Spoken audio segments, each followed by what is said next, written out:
Horror games is something that I never played when I was a kid because who wants to be genuinely terrified while playing a video game? I remember my first time playing Silent Hill and I literally shit my pants while playing it. Not only because it was 3 a.m., but it was also extremely dark in my room. And at that time, I was scared of the dark. But now that I'm a little bit older and a little bit wiser and no longer scared of the dark, I feel like I can easily solo some of these games and the characters in it all by myself. Today, we're going to be going over some horror games that I can definitely survive and others that I probably can't.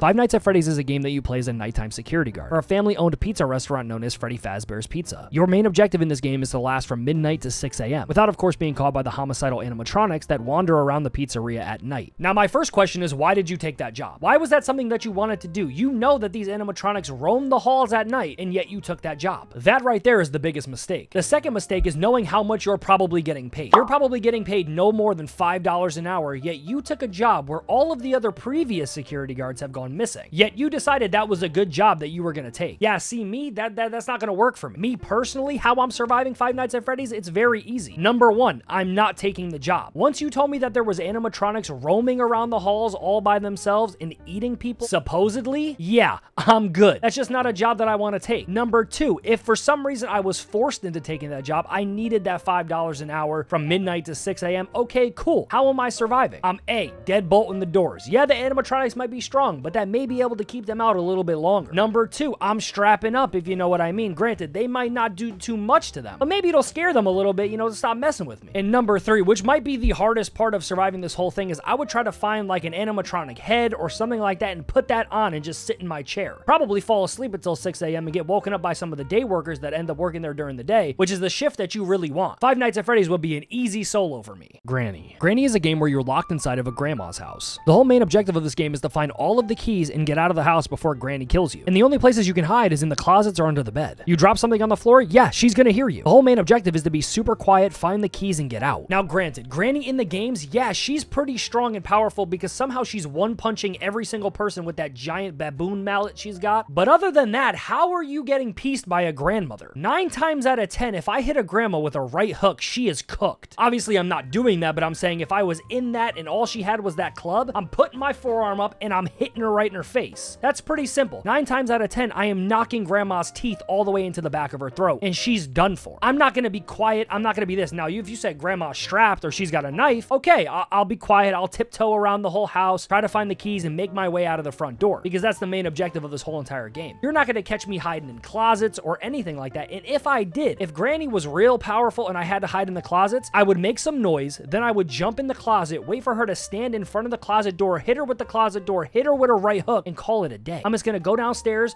unlock the door, and walk right out. I might even make myself a sandwich, because grannies, they usually got some decent food in the house. I am going to piece Granny up. How is that supposed to be scary? Grandmothers don't scare me, except that one grandma from that horror movie who tells people that they're gonna die and then climbs on the ceiling. You know what I'm talking about. That grandmother is terrifying. But this Granny is just a regular old lady with a mallet in her hand who seems to be keeping you trapped in her house for some weird reason. She's getting packed up. I'm sorry. No hate to all the grandmothers, but I'm good. Until Dawn. Until Dawn is a game where you take control of 8 young adults and survive on Blackwood Mountain until you're rescued at dawn. You pretty much follow the story between the group and make decisions based on what you want to do in the game. You, as the 8 characters, are stuck on a remote ski lodge, seemingly being hunted by a mysterious monster, which we all think is a Wendigo, because that's kind of what it looks like. Now, this is one of those experiences you don't want to be stuck on a mountain with me. If it's me to survive or if it's you to survive, I am choosing myself to survive every single time. Every decision that I make, and every decision that I made while playing Until Dawn, was to keep my character alive. You could be my best friend, you could be my wife, you could be this, that, and the fifth. Chris is surviving. I am 100% surviving Until Dawn. I am gonna run this way, run that way, hide here, hide there, and make every decision possible to make sure you all get packed up before I do. Now, 9 times out of 10, I won't be making the right decision for you, but I'm definitely gonna be making the right decision for me. And I know that sounds super selfish, but you have to think about it from an outside perspective. I am stuck in a remote ski lodge with 8 people, and we all have to survive Until Dawn. There's a mysterious killer creature out there for some reason, coming with sound and all of this other stuff, trying to kill me and all my friends. You could take them. You're not touching me. There is no humanly possible way I am sacrificing myself for absolutely anybody in this game. I'm sorry. You do not want to be trapped with me anywhere, anytime, or anything. I will offer you up as fodder just to make sure I am good. And like I said, I know that sounds selfish, but you have to think about it. You're stuck at a remote ski lodge with 8 of your friends. Would you prefer them or you to go? 9 times out of 10, even if you're going to say out loud, oh, I would make sure sure they're good. No, you wouldn't. Deep down inside, you'd be like, all right, yeah. You go do that. You go do that. They start screaming, you run the other way. You just won't say it, but I will. I 100% know that segment made me sound crazy, but I damn well know all of you would do the same exact thing and say the same exact thing I just said if you were stuck in that situation. Poppy Playtime. Poppy Playtime is a horror puzzle game where players investigate an abduction that happened at a toy factory. Your goal is to solve the mystery of what actually happened. Now, the first time I played Poppy Playtime, I was like, all right, yo, this game is really cool. You know, you're doing puzzles, you're doing this, you start hearing weird noises and all that other stuff. And then Huggy Wuggy comes out and he's got these crazy sharp teeth and he wants to kill you. This is by far one of those games that I would 100% not survive. I'm stuck in a toy factory all by myself. There's a ton of different monsters. You got like Mommy or something like that. And now with the newest game, you have all of these other characters who want to do the same thing to you. Nobody is trying to protect you. It's not like Five Nights at Freddy's Security Breach, where some of the characters are trying to protect you, like Glamrock Freddy. This game has nothing. You have no plot armor, you have no nothing. As soon as Huggy Wuggy sees you and he's turned on to that demon time, you're done for. Like I said, there's a ton of other characters like this pink mommy thing. There's a dog now and this, that, and the fifth. There's way too many characters for you to try and survive in a toy factory where they know it way better than you. You're just there to investigate. You got these cool little blop, blop, blops. I quite literally have no idea what that is, but you know what I mean, where you're doing the color match and everything like that. The game itself is cool. Me personally, though, as soon as you hear Huggy Wuggy start stomping and this and that and the fifth, you're done for. There's no weapons in this game. There's no way to protect yourself except to run. And you know me, I don't run. I am pretty much 100% getting packed up in Poppy Playtime.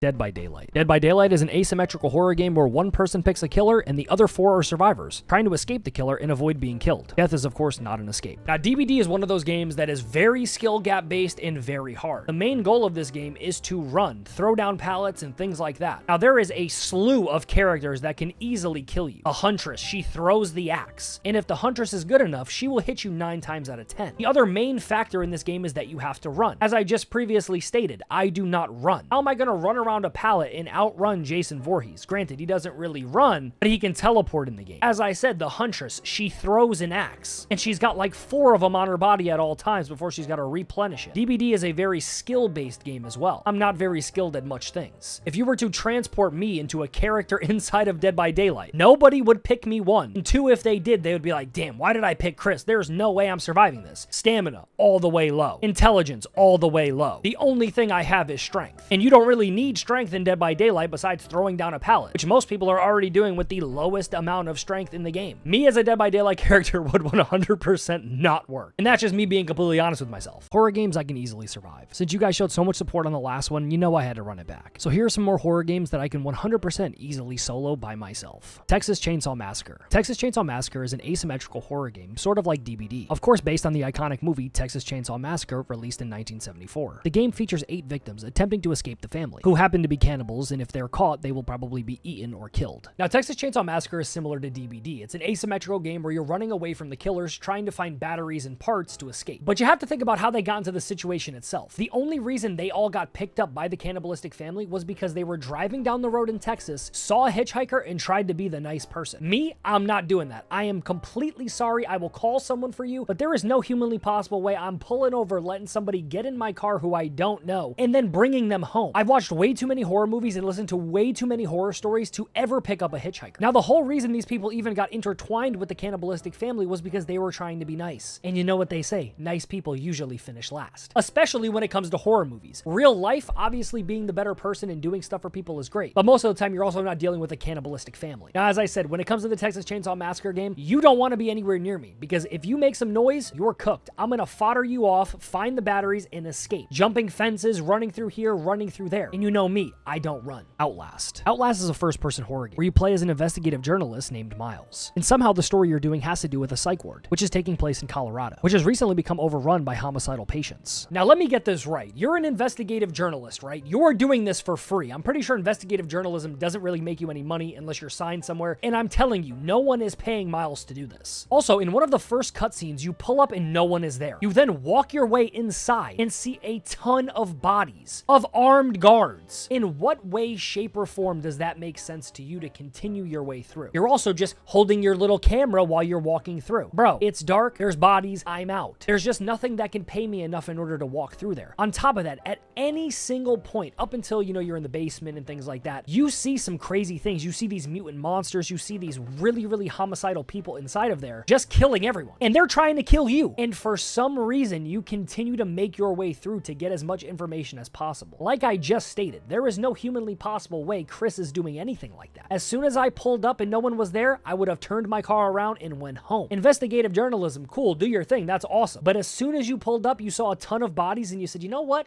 This looks like a great idea. I think I could get a great story. Yeah, you're a goof. I'm surviving 100% because I'm not going. Friday the 13th. Friday the 13th is an asymmetrical horror game similar to Dead by Daylight, based on, of course, the Friday the 13th franchise, and very similar to the newly released Texas Chainsaw Massacre. Now, when this game dropped, it was a ton of fun, because you can not only beat the shit out of Jason whenever you want. If you and your 3 teammates decide to team up on Jason, Buddy is getting packed up. Obviously, you're not going to kill him, but you're going to stun him enough to run away. Now, the other thing I never understood about games like this is you can escape very easily. All you got to do is pull up your little map, figure out where you got to go. Most of the time, you don't need batteries or car batteries or gasoline or anything. You can just run. In the Texas Chainsaw Massacre game, you're kind of enclosed into a place. In the Friday the 13th game, you are based at Camp Crystal Lake. And as soon as you spawn in, you can pull up the map and see where you have to escape. I'm not worried about my teammates. I'm not worried about this. I'm not worried about that. I am just going to jog my way into the woods as far as I can. And if not, I'm jumping into water. My boy is scared of water. I'm jumping in, I'm swimming. I'm literally going to be swimming in the water because I don't have to worry about Jason getting me. I mean, unless he like throws his machete or something, then I have to worry about it. But 9 times out of 10, when you're playing this game, you can easily pull up the map, see where you're going to escape, where that massive escape route is, leave all of your teammates to try and find all the parts or whatever, and you just run the other way. And you will survive that game extremely easily. The Mortuary Assistant. The Mortuary Assistant is set in 1998 in a small town in Connecticut. You, as the player, control a newly hired assistant at a haunted mortuary. There is no humanly possible way I am doing any job having to do with bodies. The mortuary, and from what I understand, like a mortuary assistant, that mortuary person is the one that cuts open the bodies, debalms them, and all of this other crazy stuff. Who is taking that job? Who is doing that job willingly? Like, you know what, man? My day isn't that bad. You know, let me just go work on some bodies. Absolutely not. I get it. People have morbid curiosities. I completely understand that. But when you tell people you work on dead bodies all day, yeah, I'm gonna walk the opposite way from you because I am terrified of you. On top of that, you're taking a job at a haunted mortuary. So everybody that's dead in there is haunting the land. It's haunting inside. And from the hours that I've put into playing that game, there's multiple times where you're working on someone and all of a sudden they just sit up. That is not normal. That is not a normal thing to happen to a dead body. Yeah, some jolts, yeah, some this, yeah, some that. The easiest way to survive this game is to just not take an absolute sick job. Obviously, no offense to people who actually do this job because it does take a ton of skill and it's definitely not something that's easy, but surviving this game would be 10 times easier because you just don't take the job. Genuinely and honestly, it is that easy. But hopefully you guys did go and enjoy today's video, and if you did, don't forget to smack a like on it. That'd be greatly appreciated. Comment down below what else you guys want to see on the channel. As I said, all of the recent support has been absolutely insane, so thank you guys so much. If you guys would like a part 3, let me know down in the comment section below. But with all of that being said, my name is Chris, and of course, I will catch you guys in the next one.